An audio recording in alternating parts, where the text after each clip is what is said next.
Hello and welcome to Mission Alive from MSC office. I've been talking a little bit about some history of bishops and the mission, so I want to continue a little bit today in that vein, because I think to know the history is important for us in trying to in understanding where we are today.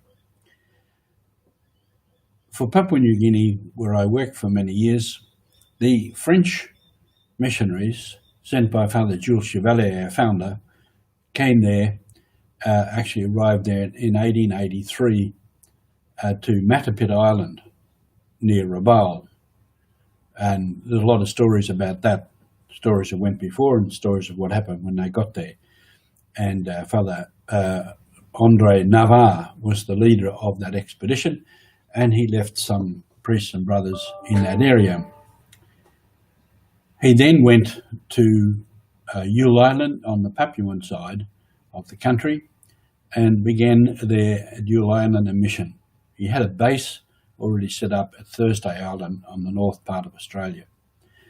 So the French were there in Yule Island and gradually began to explore the country and extend the mission and their mission stations throughout. Bishop Navarre, and then Bishop de Beaumenu and Bishop Henry Verrius had a difficulty with Port Moresby, which was the colonial capital of the territory of Papua, where there were Australians, English speakers. The French, by and large, were not English speakers. They spoke French, maybe some other languages. They came out to Papua and they learned the local languages, so often communication with the administration in Moresby was difficult. So the Australian MSC went to Port Moresby and began there as early as around 1920.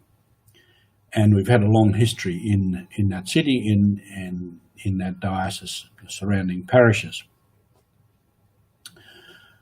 Later then, the Australians in about 1934 went to the eastern part of Papua, Eastern Papua, or Milne Bay, and they went and they settled on an island called Sedea. And from there they extended out into other areas, set up mission stations and parishes. And again, there's a lot of history to that, a lot of interesting history. There in that area, when the Japanese came through in the war, that disrupted things quite considerably. That's all story for perhaps another day. Later then, in the Rabaul side, big area to cover, so the MSCs from the United States came and eventually took on the work in Kavieng, or New Ireland, centering in Kavieng, which now became Kavieng Diocese. So the work gradually extended with different groups of priests and brothers and the sisters, the Daughters of Our Lady of the Sacred Heart, and the missionaries of the Sacred Heart Sisters followed and did great work in many areas of life, health and education, evangelization, and particularly education of young girls and women. So there was a lot of great work going on there all the time. They came in ships, and then often they walked. It wasn't long in Yule Island, that part of the world, that they made roads and used horses. Then later they used motorbikes on those roads, and in some places four-wheel drive vehicles. Then came planes, and planes became more common, and the whole history of planes in Papua New Guinea is another long, fascinating history, which planes were used in ways and as never used before anywhere in the world. So planes in a lot of the outstations cut airstrips, and some of the dioceses got planes of their own, and the service went ahead. So all the time we were looking to the new technology at the time.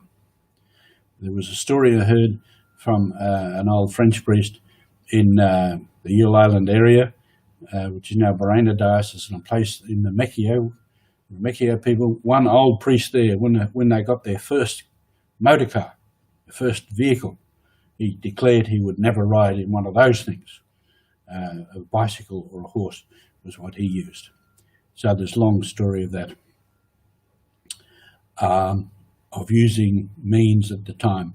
I just mentioned briefly, and I might come back sometime, one of our priests in North Bay in the Alatau Diocese, Father Tony Young, a man of vision, has started what he calls the Hope Academy, which is education online through computers and computer programs and all of that sort of thing, trying to get the possibility of more education for people in remote areas. And in that diocese, there are many very remote islands and populations of people far out into the Pacific.